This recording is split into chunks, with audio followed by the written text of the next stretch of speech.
Students, today we are discussing unit 2nd of ecology. It is of plant adaptation. Plant adaptation, पादप अनुकूलन. पादप अनुकूलन वो भाग जिसमें पादप अपनी विभिन्न बाह्य जो परिस्थितियाँ होती हैं, जो भौगोलिक कारक होते हैं, उनके अनुसार ढलने का कार्य करते हैं और जिसके परिणाम स्वरूप उनमें कुछ विभिन्न विशेषताएं उत्पन्न होती हैं, चाहे वो अकारिकीय हों, चाहे वो कारिकी हों. विभिन्न प्रकार की इस तरह की जो विशेषताएं इनमें उत्पन्न होती है वो अनुकूलन के फलस्वरूप होती हैं. अनुकूलन हम समझ सकते हैं कि हम किसी भी एनवायरनमेंट में रहें, उसी के अनुरूप हम में कुछ विशिष्ट लक्षण उत्पन्न हो जाते हैं. इसी को अभ्यानुकूलन भी कहा जाता है, जिसे हम अभी आगे डिस्कस करेंगे. यह बहुत ही इम्पोर्टेंट यूनिट है और बहुत इंटरेस्ट भी आएगा आपको होपफुली. तो लेट्स स्टार्ट दैट यूनिट. तो देखिएगा, किसी विशेष आवास में उगने वाले पादप उस आवास के प्रति पूर्णतः अनुकूलित होते हैं.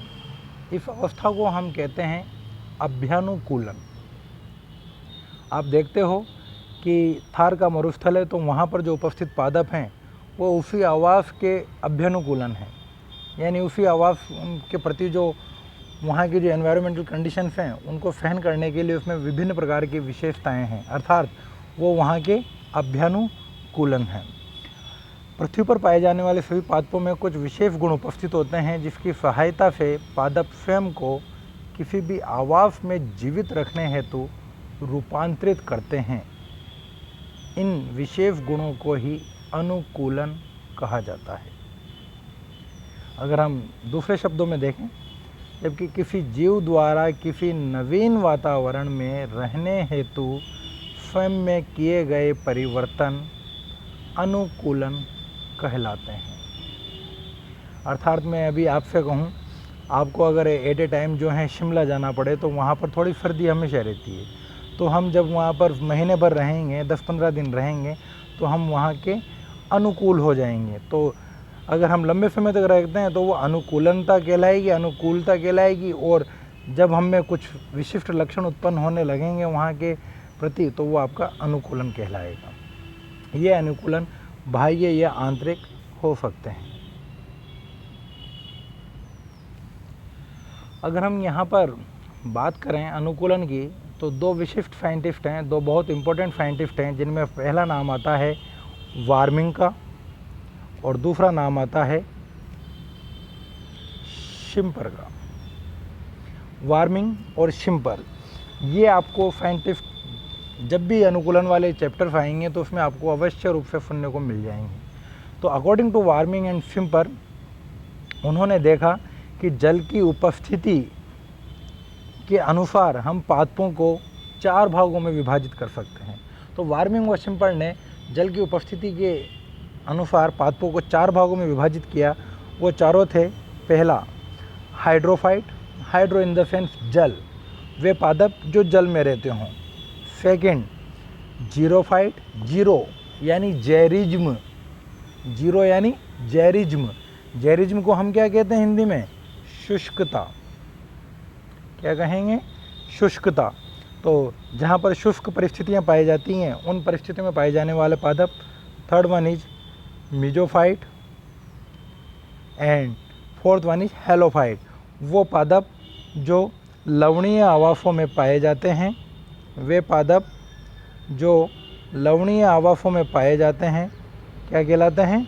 हेलोफाइट्स. Okay, next.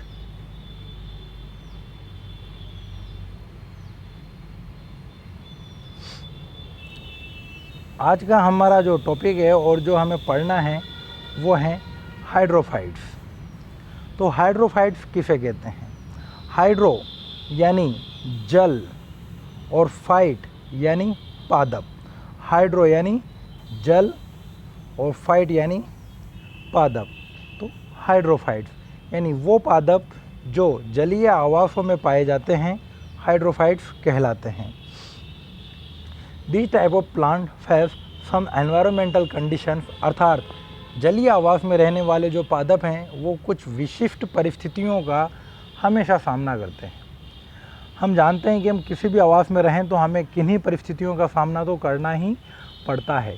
तो हमें समझना होगा कि जो जलीय आवास में रहने वाले पादप हैं उन्हें किन परिस्थितियों का सामना करना पड़ रहा है।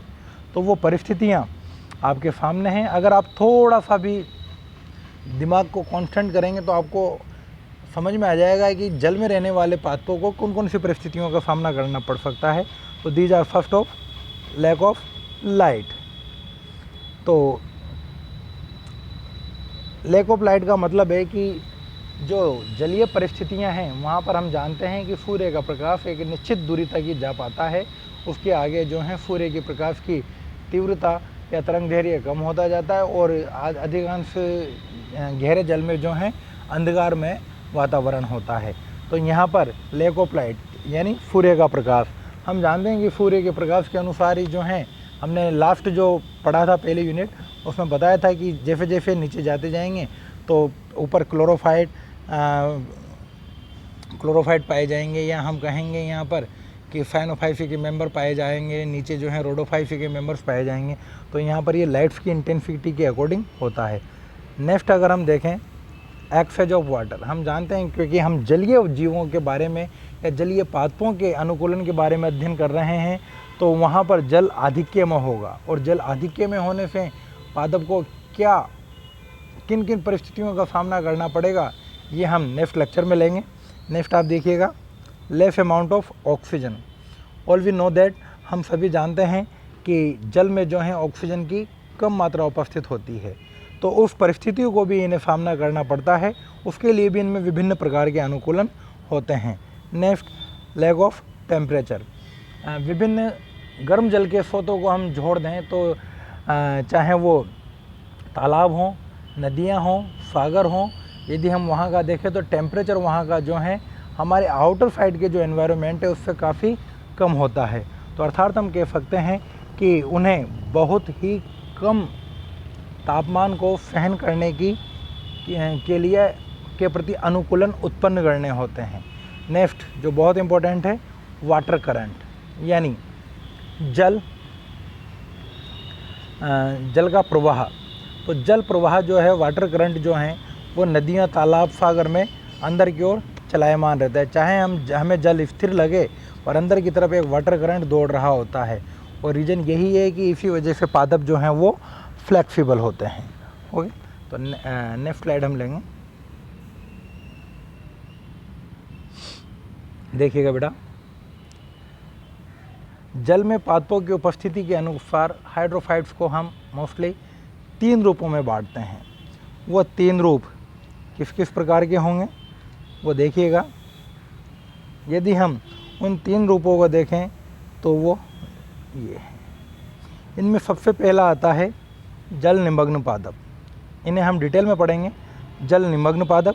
दूसरा है जल प्लावी पादप, प्लावी यानी प्लावन करना यानी तैरने वाले, जो जल की सतह पर तैरते रहते हैं।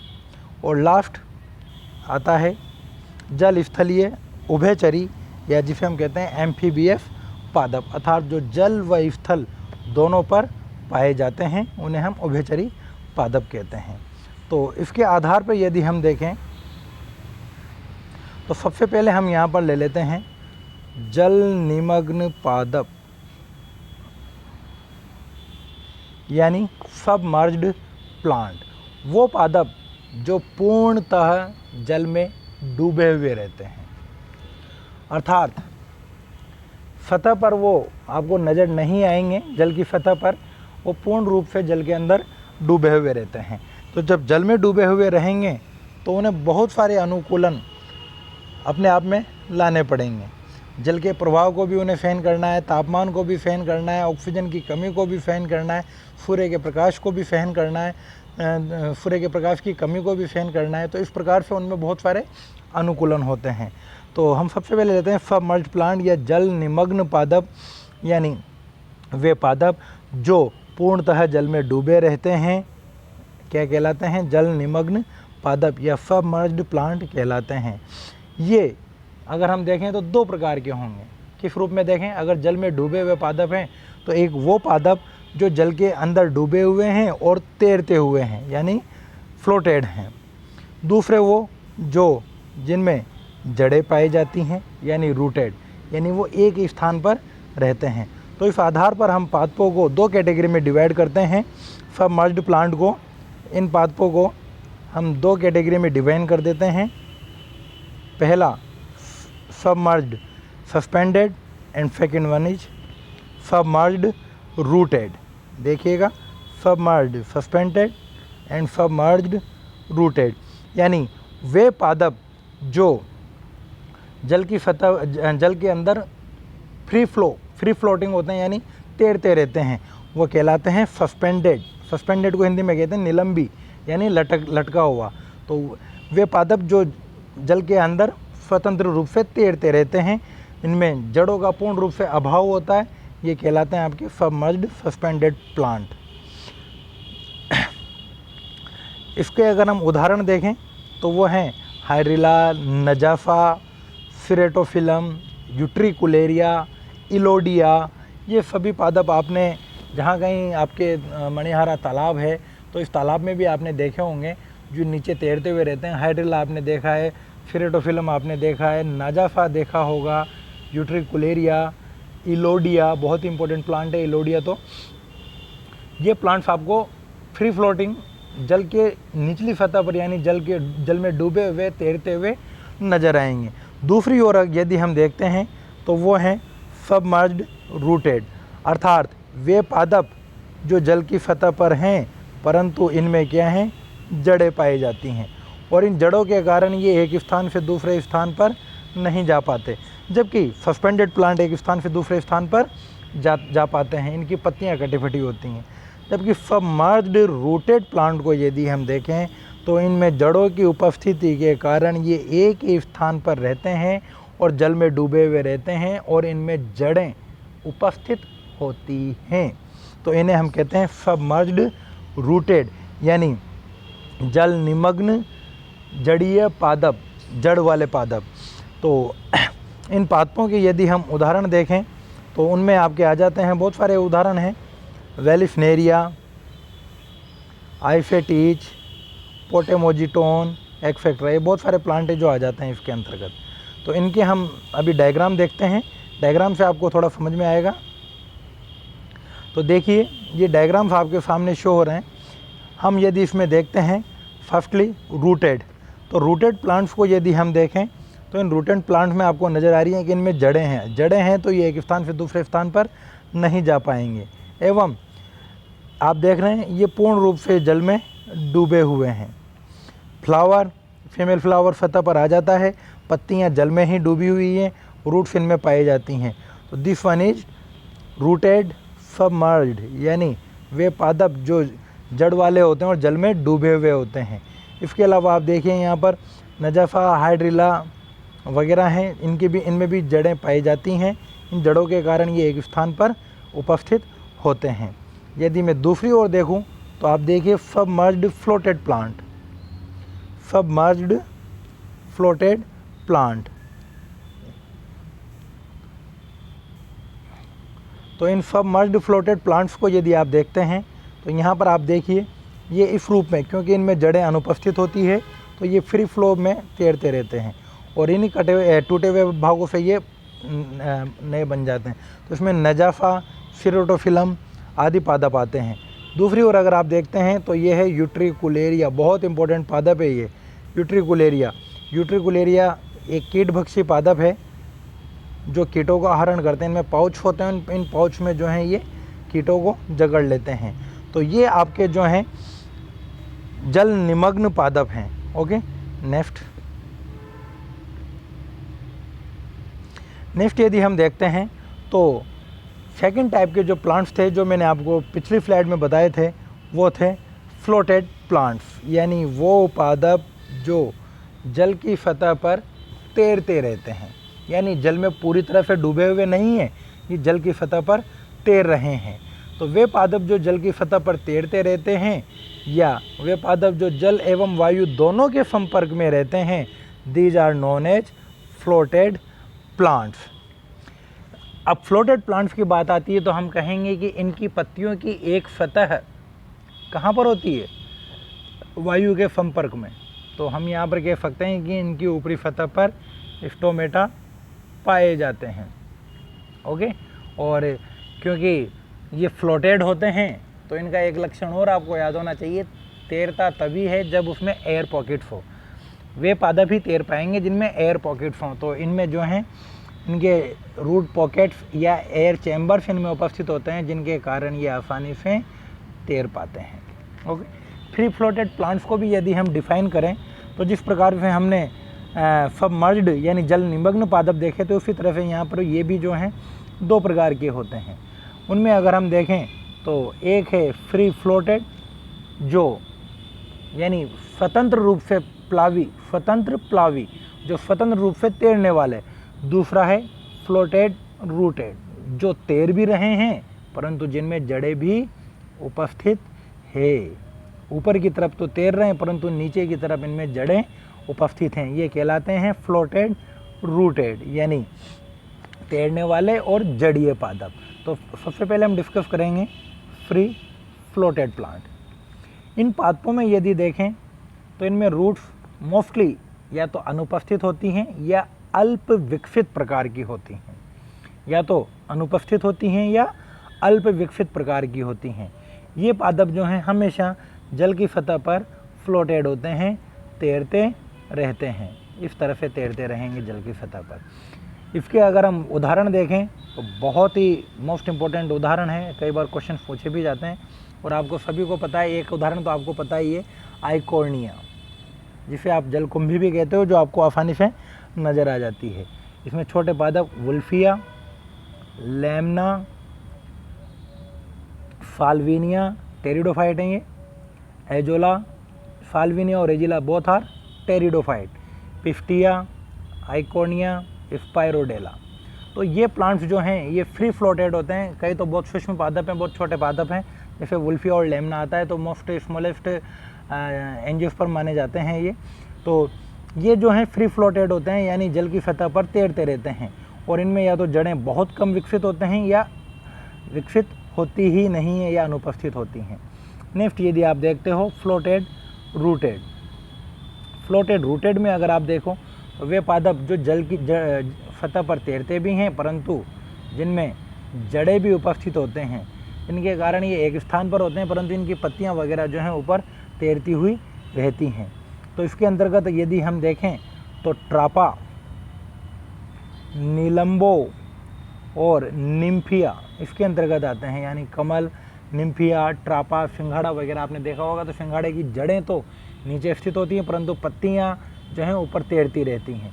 तो ये किस तरह के प्लांट हो गए, फ्लोटेड रूटेड। ओके बेटा, नेक्स्ट इसकी स्लाइड लेते हैं। इस स्लाइड में आप देख रहे हो फ्री फ्लोटिंग हाइड्रोफाइट्स।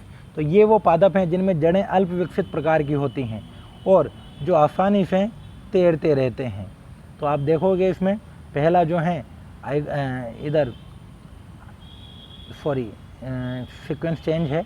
ए जो है वो पिस्टिया है, this one is pistia and this one is Eichhornia.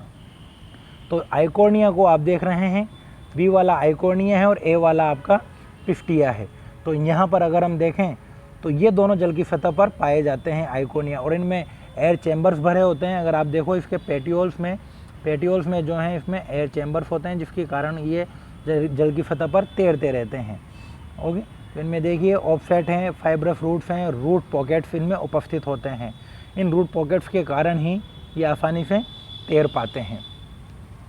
Next अगर हम इसका देखें तो हम यहाँ पर देखते हैं रूटेड फ्लोटिंग हाइड्रोफाइट्स, यानी वे पादप जो तैरते भी हैं और जिनमें जड़ें भी पाई जाती हैं। तो दो विशिष्ट उदाहरण हमने यहाँ पर दिए हैं, नीलम्बो, कमल, मार्फिलिया, और इसके अलावा अभी हमने आइफेटीज का उदाहरण दिया था जो कि एक टेरिडोफाइट है, सेकेंडरी ग्रोथ भी पाई जाती है इसमें, वो भी इसी प्रकार की कैटेगरी में आता है। तो यहाँ पर आप देखें इनमें जड़ें हैं उपस्थित हैं और इन जड़ों की सहायता से ये एक स्थान पर स्थित होते हैं, परंतु इनका बाहरी भाग पत्तियाँ और फूल वगैरह जो हैं वो ऊपरी सतह पर तैरती रहती हैं। तो इन्हें रूटेड और फ्लोटिंग प्लांट्स कहा जाता है।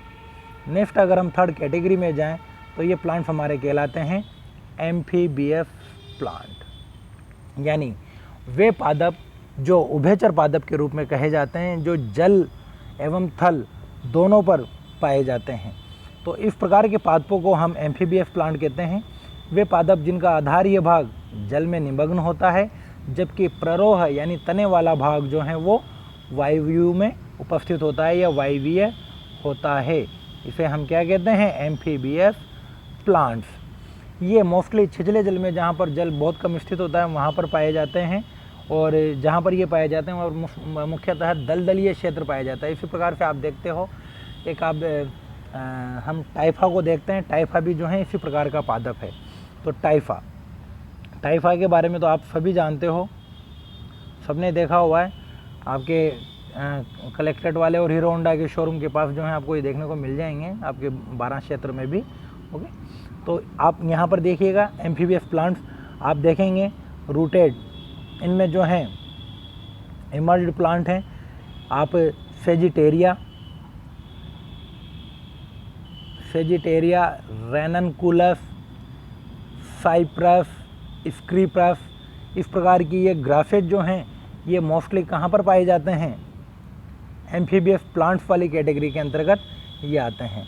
होपफुली आपको ये लेक्चर समझ में आया होगा। नेक्स्ट हम लेंगे आपके हाइड्रोफाइट्स, जीरोफाइट्स, इनके फिजिकल, फिजियोलॉजिकल, मॉर्फोलॉजिकल और एनाटॉमिकल कैरेक्टर्स। थैंक्स।